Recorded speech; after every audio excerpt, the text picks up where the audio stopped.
Hello, everyone, and welcome back to another episode of the Play Action Podcast presented by Warrior Student Media. I'm Brandon Smith today, joined by my co-host, TJ Hawes.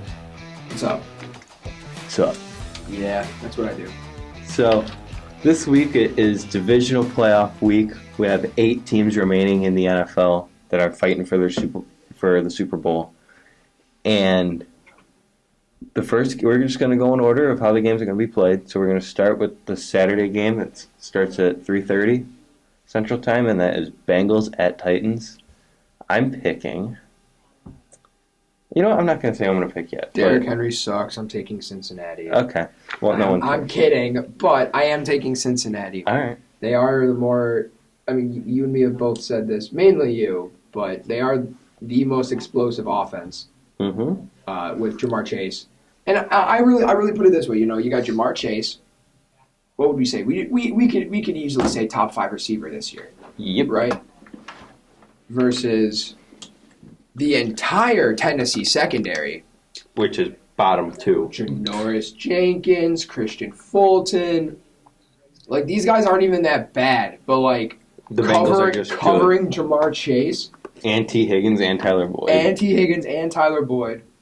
I mean, the only guy in that secondary that I'd be, like, willing to bet, like, Kevin to Byard. do good things is Kevin Byard, because he's a Pro Bowl. He was, like, the best safety in the league this year. He was one of them. Statistically, at least. And, I mean, Derrick Henry coming back is big, but this front 7 for Cincinnati has been... It's not great on paper, but it's schemed very well. Mm-hmm. And I think they will be able to stop Derrick Henry, at least... I mean, stop Derrick Henry in terms of it being Derrick Henry. Trey Hendrickson is back. Like Trey Hendrickson is going to play this week, so that's big. Yep, Hendrickson's are going to be playing. You got Sam Hubbard on the other side. DJ Reader. This is a big loss though on the Cincinnati D line is Larry Ogunjobi. He's out for the rest of the season. When I heard about that, I knew. I mean, that's gonna be a game changer for them. Yeah, so they're going to have to play... I don't know who they're going to really have to play. Probably Mike Daniels, I'd say. But he wasn't active last week. That is a downgrade. It is quite the downgrade. So, he used to be good, but not anymore.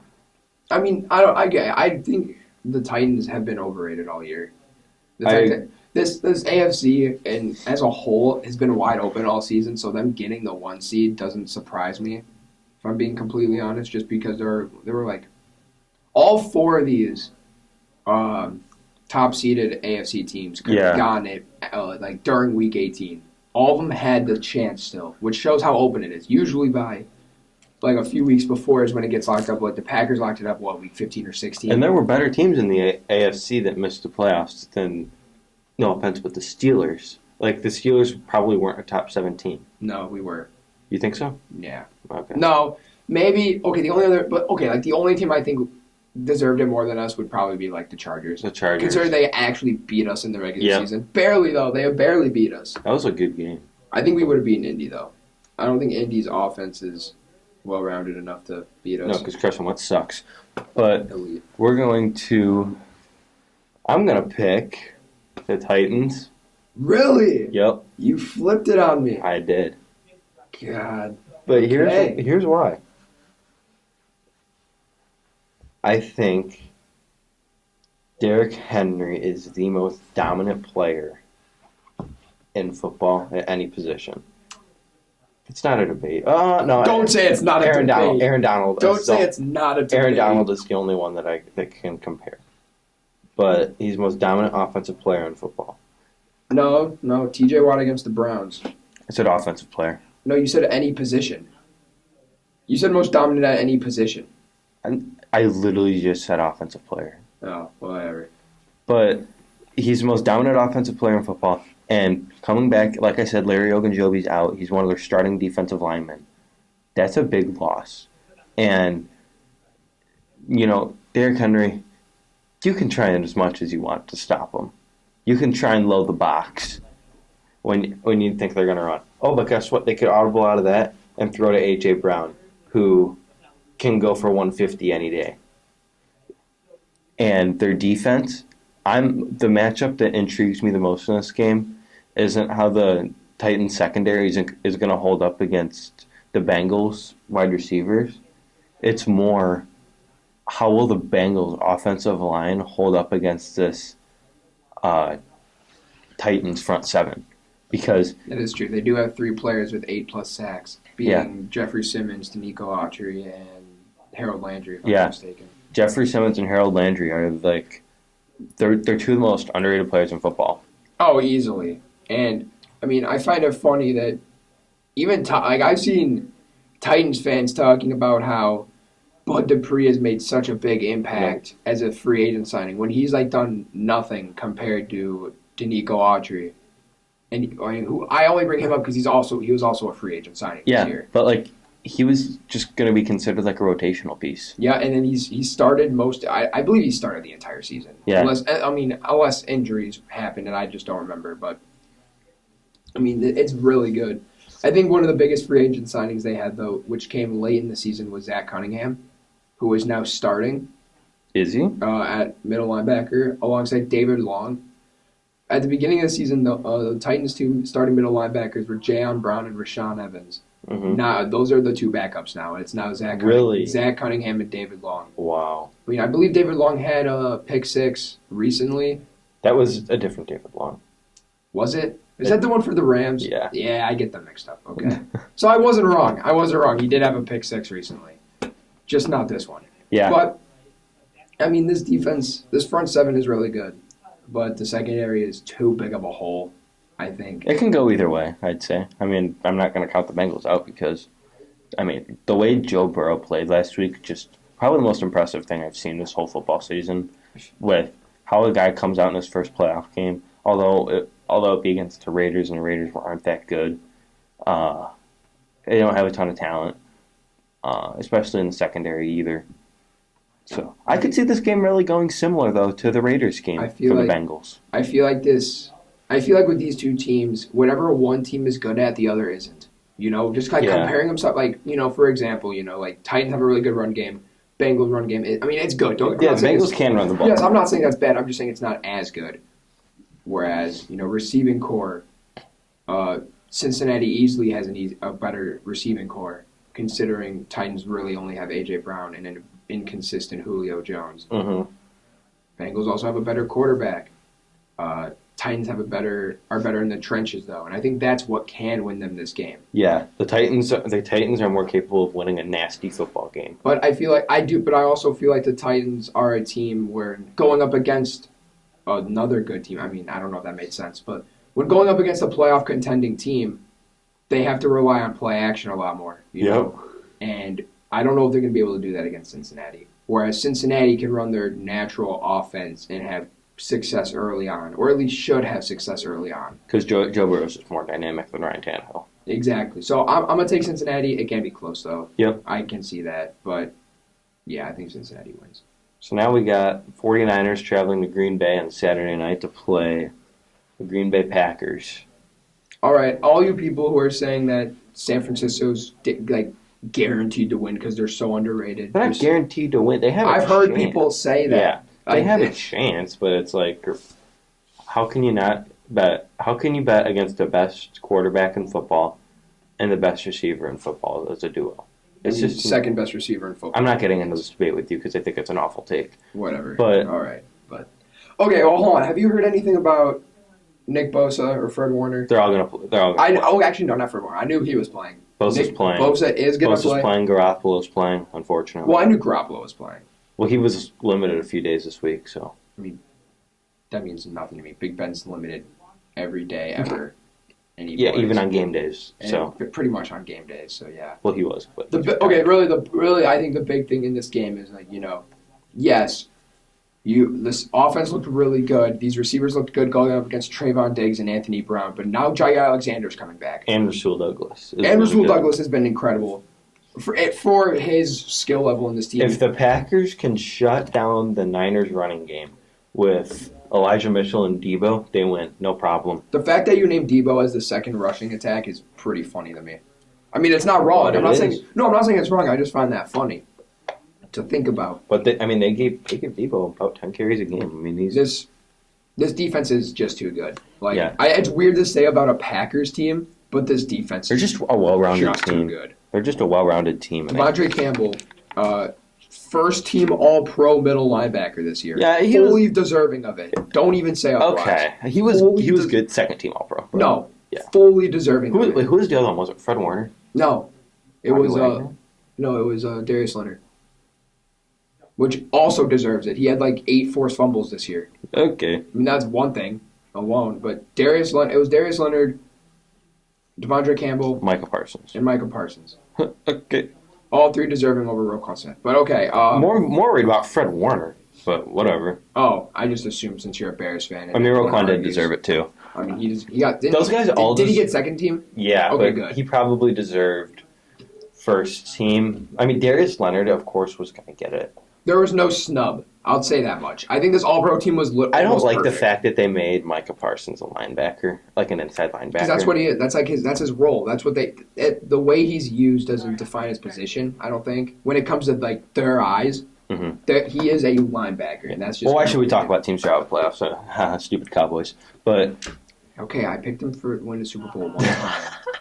Yeah, the Packers are just too good. Too good. San Fran, although I do think San Fran puts up a fight. I don't think they come out scoring touchdowns, running a perfect offense like they did last week. I'd like to see George Kittle show up, but I mean he's kind of been a ghost recently. I saw someone make this is a little not really off topic, but I saw someone make a list of some of the I think it was like the best tight ends of the playoffs, right? And this was right before the wild card games.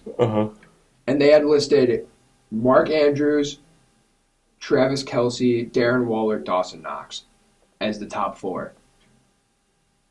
And this based off of production this year? No, Kittle's still the best tight end in the league. Oh, I agree. I don't care. Kittle is good. Kittle is going to be insane. I think a big part of this game is Tren Williams, who just put up the highest PFF grade ever for a season in PFF history with 98.3. Yep. And the previous highest was 2020 Aaron Rodgers at 95. So he just blew that out of the water. I mean he's clearly the best offensive lineman. And it wasn't a unanimous All-Pro, may I add. That's awful. Yeah. So I think this is a pretty easy pick. Yeah. I'm telling you. Jimmy G's not going to be able to do enough. Bring in Trey Lance.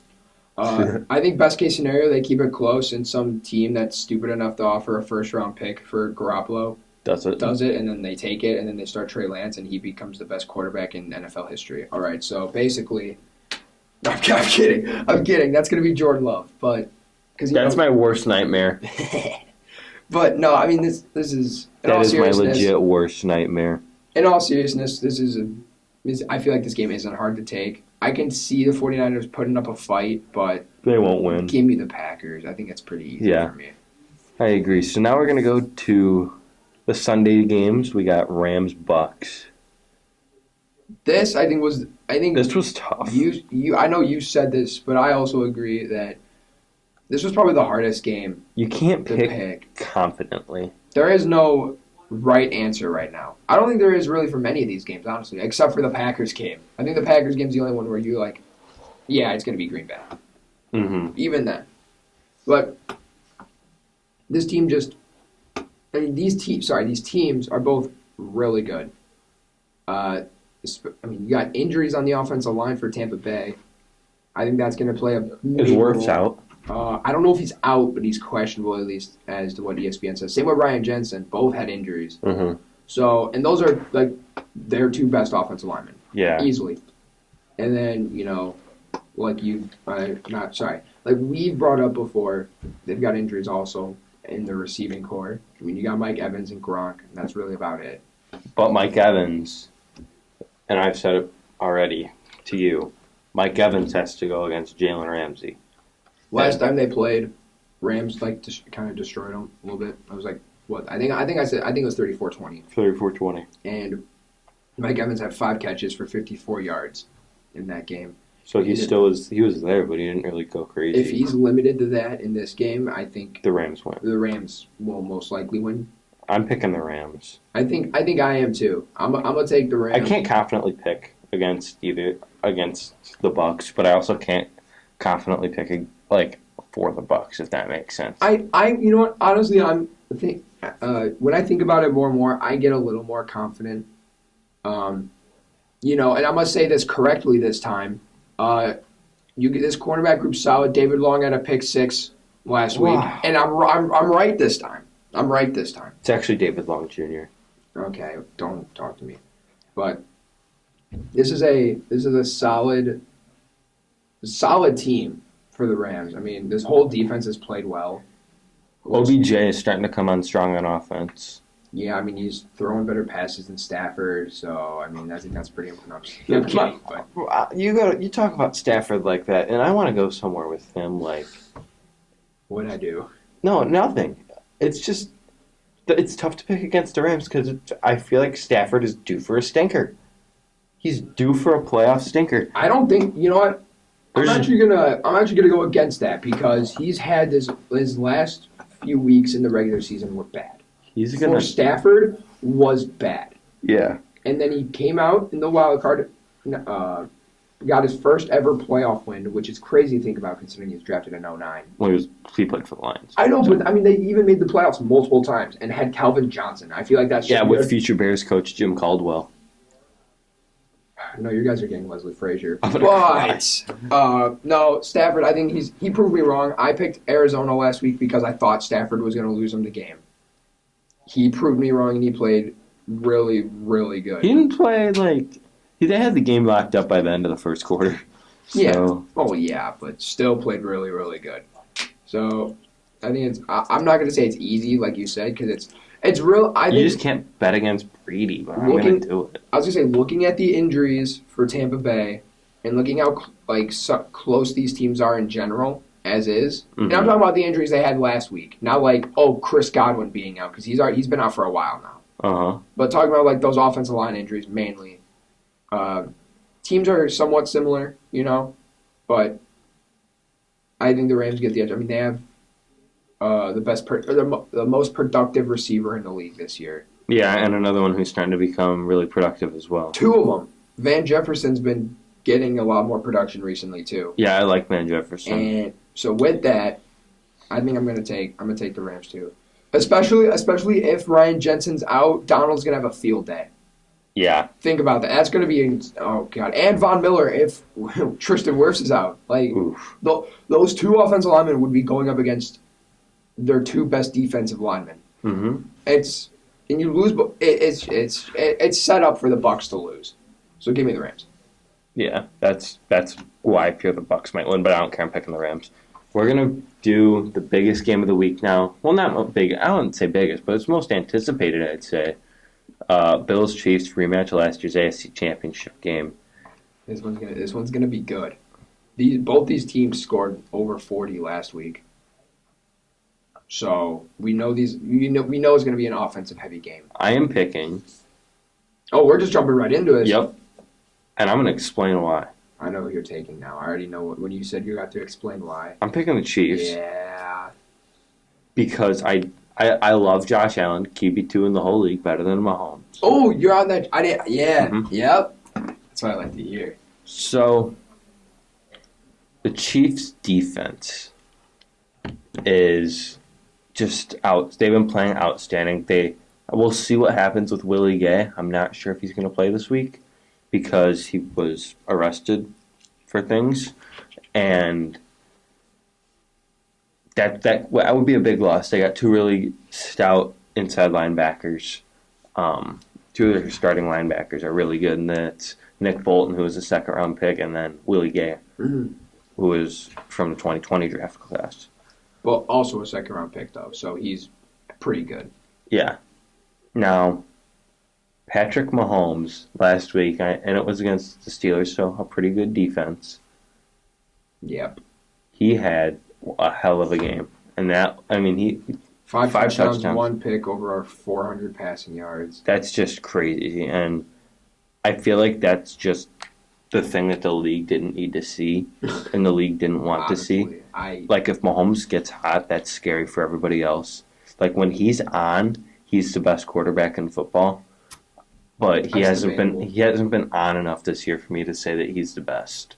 I think or even top 2. I think we're talking about both these quarterbacks playing and they're we're playing at best game of their season type level. Uh-huh. Allen's better. Allen, again, I know I keep saying this, and it's probably gotten really repetitive, but he is the best dual threat quarterback in the league. Yes. And this is going to be, like, the Chiefs didn't have to worry about Big Ben scrambling at all last week and having to rush for first downs because he's done that. He did that, like, once this whole season. That's not going to happen, obviously. He damn near died when he did It it. is literally, these quarterbacks are literally the exact opposite that they're going against. You got to scheme completely differently.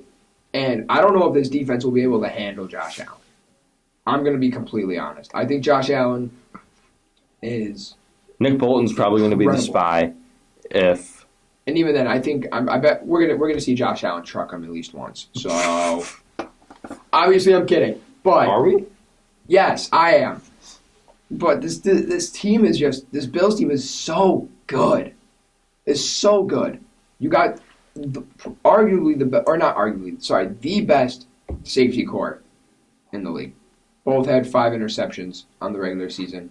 Micah Hyde had a really nice looking pick last week against Mac Jones in the end zone. Mm-hmm. And then obviously Jordan Poyer's insane as well. Cornerback group, even without Tre'Davious White, has been pretty solid. You guys like Teron Johnson and Levi Wallace have both been really good. Leslie Frazier has been praising Levi Wallace recently. You think I care? Yes. No. This whole team's really good. I mean, I think this one's one of the easier ones to pick for me personally. And I just think the Bills are the better team, better coaching, which is, I mean, I just think They have better coordinators. Yeah, I'm not saying it's by like a long shot. I'm not saying the Chiefs coaching is garbage. I would say by a long shot, their coordinators are better. I'll say that. You think so? Mm-hmm. But I mean, Andy Reid's a better head coach than Sean McDermott. Yeah. I'll say that's kind of a long shot, but I mean, I think they don't really. I mean, the Chiefs got a good offense. Bills have a good defense. I think the Bills' defense yeah, outweighs the Chiefs' defense. yeah. I could say, I get that. I don't know if. Well, I mean, we'll see how this game goes. It's just gonna be, it's gonna be a dogfight. It's gonna be super high scoring. I think. It's gonna be. This is gonna. I hope it's not a blowout like it was last year. This is gonna. I'm not. I don't know. It's gonna sound weird to say, but I think this game could come down to special teams. I think field place or ball placement, not ball placement, field placement. Field positioning. No. Oh. That's what I call it. Oh, okay. Field placement is going to be a big part of this game. I think the Chiefs had a lot of good kick and punt returns last week, which set them up well. I'm not saying that's why they scored a lot, obviously, because Mahomes would have just taken an extra couple minutes and gotten that extra yardage, because I'm not stupid.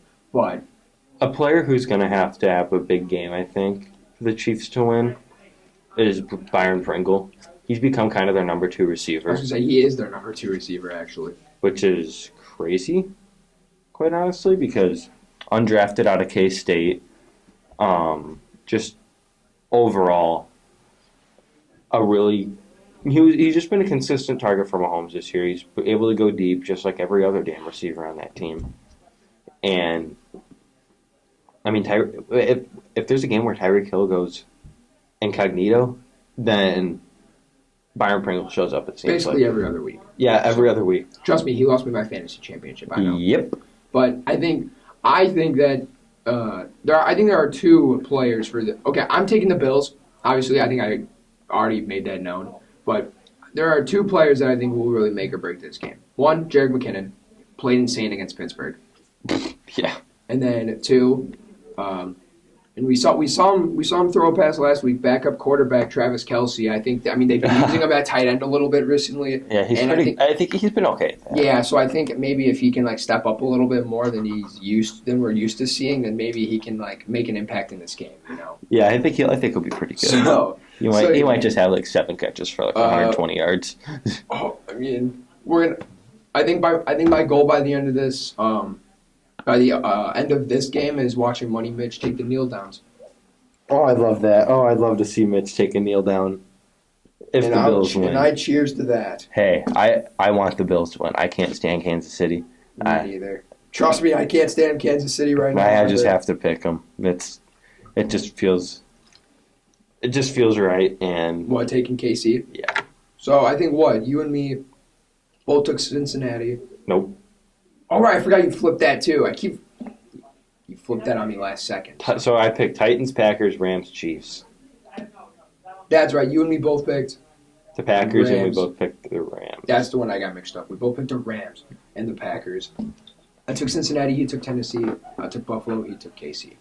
So I got 3 upsets going into this week. Yeah. I'm going to regret most of them. They could all. The games could. I could see all these going differently. Yeah, that's true. I mean, I think it has potential to be a good week, Hopefully better than last week. but I make no promises because I feel like half of these games can end up being blowouts, which scares me. Yeah. So, divisional round weekend, baby. We got 2 more weekends left after this. 3, Pro Bowl weekend. Yeah, that's going to do it for this episode of the Flash Podcast presented by Warrior Student Media. Thank you guys for listening. We'll be back next week to preview the conference championships, I should say, and then during Pro Bowl week, we ain't going to talk about the damn Pro Bowl, but we're gonna do some draft stuff. No, I'm telling you now, I'm at least talking about Pro Bowl dodgeball, okay? They brought that back. Shut up. I am talking about that. I don't care. Okay, that's kind of fun. That's it, though. The game itself, I don't care. Unless like a crazy play happens and we talk about that for a brief second. Yeah. Or Antonio Brown comes out back on the field and like does his little cheerleading dance again. But I find that highly unlikely, so... Yeah. So we'll see you guys then. We're going to do some draft stuff then. And then we got the Super Bowl, and I think we're going to have a special guest on for the Super Bowl. So stay tuned for that. But thank you guys for listening. That's TJ Hawes, my great co-host. I'm Brandon Smith. Thank you guys for listening. Have a good weekend.